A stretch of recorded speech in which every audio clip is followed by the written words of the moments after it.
मथुरा वृंदावन में प्रस्तावित श्री बिहारी जी मंदिर कॉरिडोर प्रकरण में सुप्रीम कोर्ट ने यूपी सरकार के अध्यादेश पर सवाल उठाते हुए मंदिर फंड के इस्तेमाल की अनुमति देने वाले फैसले को वापस लेने का प्रस्ताव रखा है। कोर्ट ने मंदिर प्रबंधन के लिए एक समिति गठित करने का भी सुझाव दिया, जिसकी अध्यक्षता एक सेवानिवृत्त हाईकोर्ट जज करेंगे।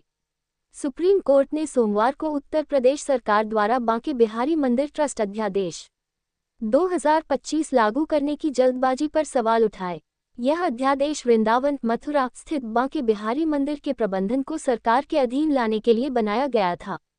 कोर्ट ने यह भी कहा कि 15 मई के फैसले में मंदिर के फंड का उपयोग करने की अनुमति देने का निर्णय गोपनीय तरीके से लिया गया, क्योंकि प्रभावित पक्षों को सुनवाई का मौका नहीं दिया गया था। सुप्रीम कोर्ट में आज सुनवाई के दौरान जो कुछ हुआ वह आज काफी हद तक राज्य सरकार को झटका देने वाला रहा। सरकार के रुख से निराश गोस्वामी पक्ष में आज काफी प्रसन्नता देखी गई। धर्मेंद्र ब्यूरो मथुरा की रिपोर्ट वृंदावन। सुप्रीम कोर्ट से बाहर निकले थे वकील साहब, बड़े आप खुश मिजाज थे, ऐसा क्या आपने जो आदेश करा दिया और क्या बिहारी जी के मैटर में हुआ था आज? देखिए, बिहारी जी के मैटर में तो बिहारी जी कराते हैं, राधा रानी कराती हैं, हम सब तो निमित्त हैं। हमारी तरफ से काफी वकील खड़े हुए थे और आज जज साहब ने बहुत अच्छा फैसला किया, क्योंकि ये बिहाइंड आवर बैक जजमेंट जो पारित हुए थे, एक तो मंदिर के कोष को लेने के लिए कॉरिडोर के उपयोग में, और दूसरा रातों रात जो इमरजेंसी कंडीशंस में ऑर्डिनेंस लाते हैं उसको लेके, तो दोनों को रिकॉल कर दिया गया है। जज साहब ने बोल दिया है कि हम इनको रिकॉल करेंगे। इसके अलावा हमने ये भी बात रखी कि इनकी जो प्रेजेंट फॉर्म है कॉरिडोर की, वो कल्चरल उससे प्रिजर्वेशन नहीं होगा, उससे बहुत ज़्यादा नुकसान होगा हमारी संस्कृति का, हमारे सिविलाइजेशन का।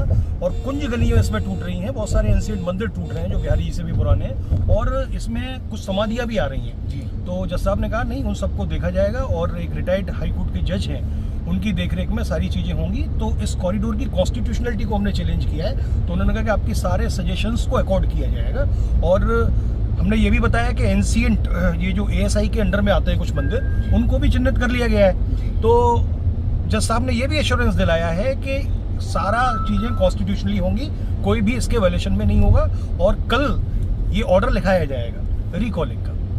कल फिर दोबारा तारीख? हाँ, कल 10:30 बजे है, आप तारीख कह सकते हैं, लेकिन ऑर्डर वहाँ रिकॉल होगा। जी, ये बोल दिया जज साहब ने, निर्णय दे दिया। तो क्या आशा करते हैं वकील साहब जो है वृंदावन वासियों ब्रजवासियों के लिए? राहत है ब्रजवासियों के लिए कि उनके एंशिएंट मंदिर बच रहे हैं, टेम्पल्स बच रहे हैं, उनकी हेरिटेज बच रही है, कल्चर बच रहा है, राइट। तो ये जो कोर्ट का फैसला आया है ये काफ़ी अच्छा है, और मैं कहूँगा कि सरकार को फिर से एक बार सीख लेनी चाहिए, क्योंकि सरकार ने फ्रॉड किया था on the procedures of the court. तो that's what the fraud on the constitution also, कि बिहाइंड आवर बैक दे मतलब घुस गए, दो पार्टी प्राइवेट पार्टियों का डिस्प्यूट चल रहा था, उसमें बीच में घुस गए और अपने फेवर में जजमेंट पारित करा लिया। तो ये तो नेचुरल जस्टिस का सीधा सीधा उल्लंघन है, ये तो रिकॉल होना ही था, ये मैंने आपको पहले ही बताया। धन्यवाद।